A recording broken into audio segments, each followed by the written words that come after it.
we're going to talk about team teaching and in-class support for an assistant to be working with a selective group of students who are assigned to this one teacher who is credentialed to support those very specific students.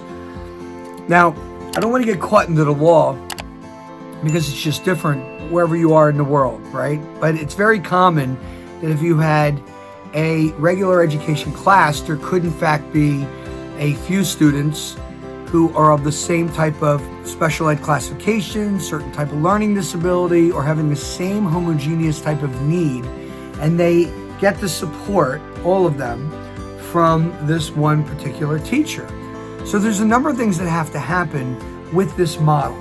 A, if the school doesn't have a school-wide for behavioral support or school-wide infrastructure for certain expectations, the lead teacher has to groom that class individually to make sure that that class has very specific classroom expectations. So behavior is not going to be a derailment for students who are in there trying to learn. So I use safe, responsible, respectful, which can include students need to stay in their seats, they need to raise their hand if they have a question, they need to get permission to get out of their seat.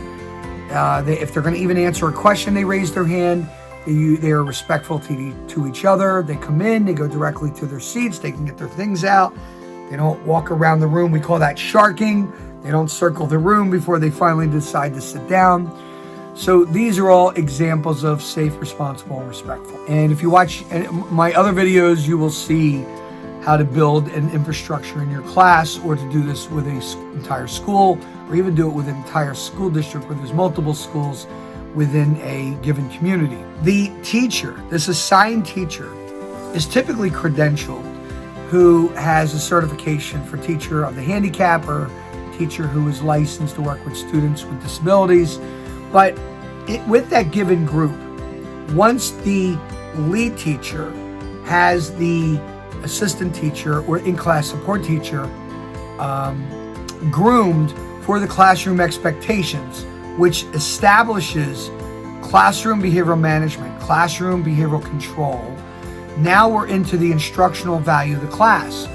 As the last piece, in establishing that control of the behaviors in the class, the lead teacher has to address or suggest to the assistant teacher how behaviors are going to be handled when those behaviors erupt. Is the assistant, who is actually owner responsible for those specific assigned students, really that is the assignment that teacher is liable for.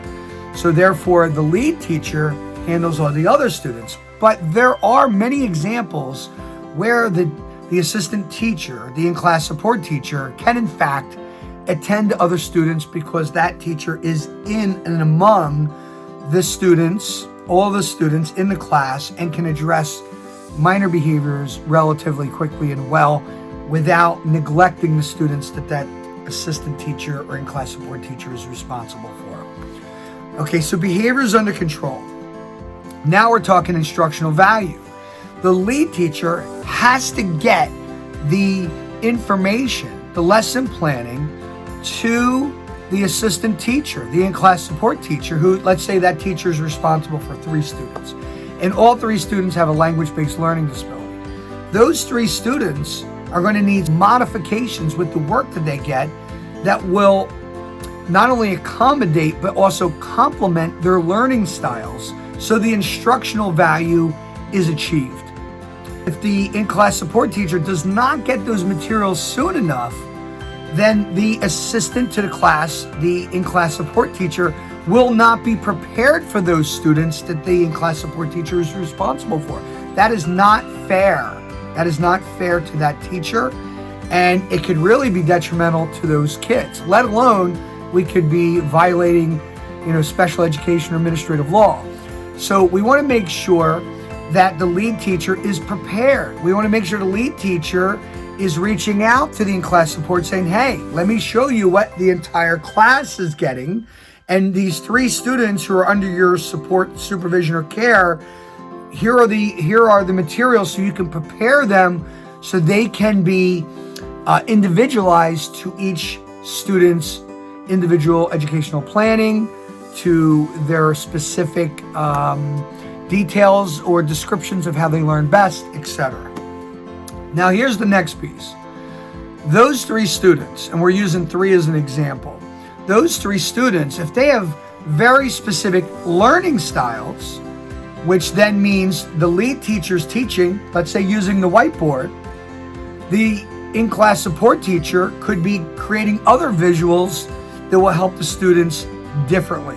So maybe the lead teacher's using a whiteboard, which is very one-dimensional, maybe two-dimensional in the visual presentation, but maybe the in-class support teacher is more three-dimensional, using physical objects, putting them on their desk, writing things out differently, using things of pictures or things of that nature that the other students aren't getting. The other students in the class may not be getting that same type of presentation. Why? Because the assigned teacher, in-class support teacher, is specifically there to attend to the learning differences of these 3 students who were deemed appropriate to be in a regular mainstream class, but because of the learning differences or the needs of those students and needing individualized instruction, but smart enough, bright enough, has an IQ or achievement levels high enough to be able to, I don't want to say compete, but able to still be able to benefit from the overall classroom instruction, this extra assistance is needed to individualize the program enough so there can be mastery for these 3 students. Next, if the instruction needs to be modified.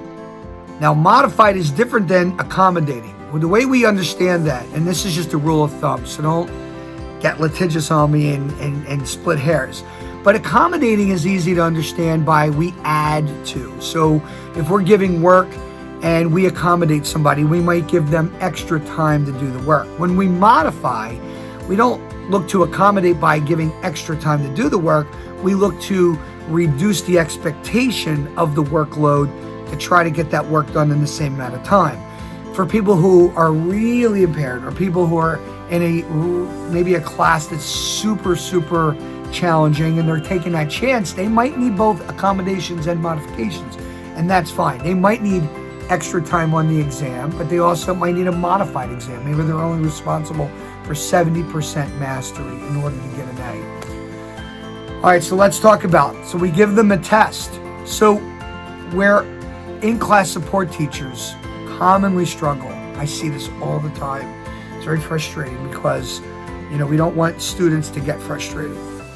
If a student needs specialized tools, instructional value that is individualized to their learning profile, to their strengths.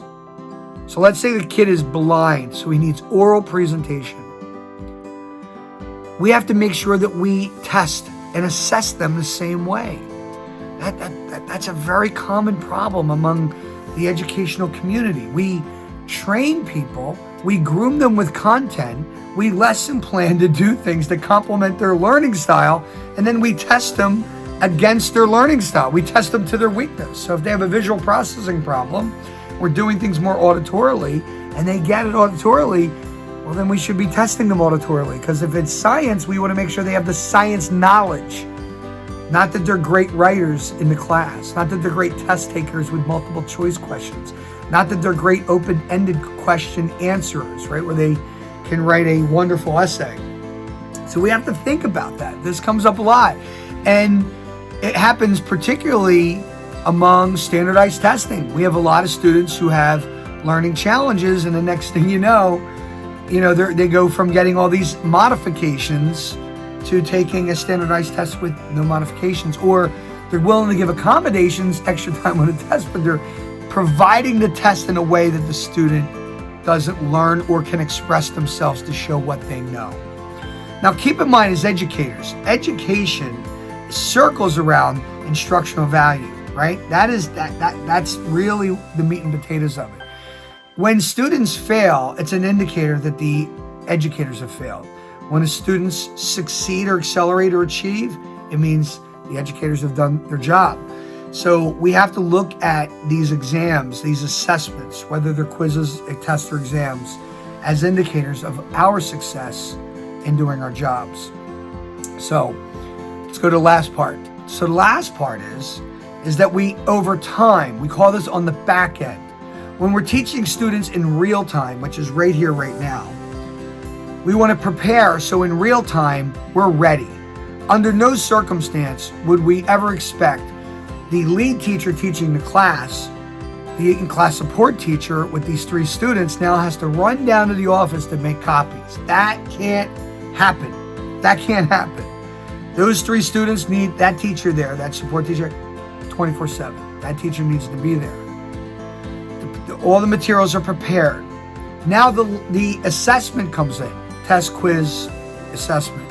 The assessment assesses how successful the educators were in getting this information to not only be integrated into memory, but also the child's ability to retrieve it and output it in a way that they can demonstrate that they not only learn the information, but they have mastery of the information. The teacher who has these 3 students can test those students, him or herself, which could also require being in another room, or it could be going in a separate part of the same room, or doing the test in a certain way that is customized to those students' learning strengths. So when we give those tests, we have to accept that whereas everyone else may be giving a visual test, let's call it multiple choice, that's visual, 3 students could be in the back end of the room getting their test done auditorily. It could be done through headphones, typing things on the computer that's still auditory with visual output. It could be done at a different time of the day where they can go into a testing room or come back to the class, or they do it after school, or I've seen it all. The reason why I bring this up is that there could actually be 4 different tests in that room. 4 different tests. What does that mean? All the students in the class are taking one version of the test, and there's 3 kids who are under the supervision of an in-class support teacher, and each one of them might have a different learning style. There could be 3 different tests for that. So in real time, right here, right now, during that test, there could be 4 different exams, assessment protocols being given to measure the same lesson planning of the same curriculum standards. On the back end, these 3 students really need extra support in learning how to take tests that can help them achieve where their learning differences are weak, deficient, or challenging. So what does that mean? And I hate to use this as the example, but it's just a concrete example. Ready? We have 3 kids in the class that, let's say, they're blind.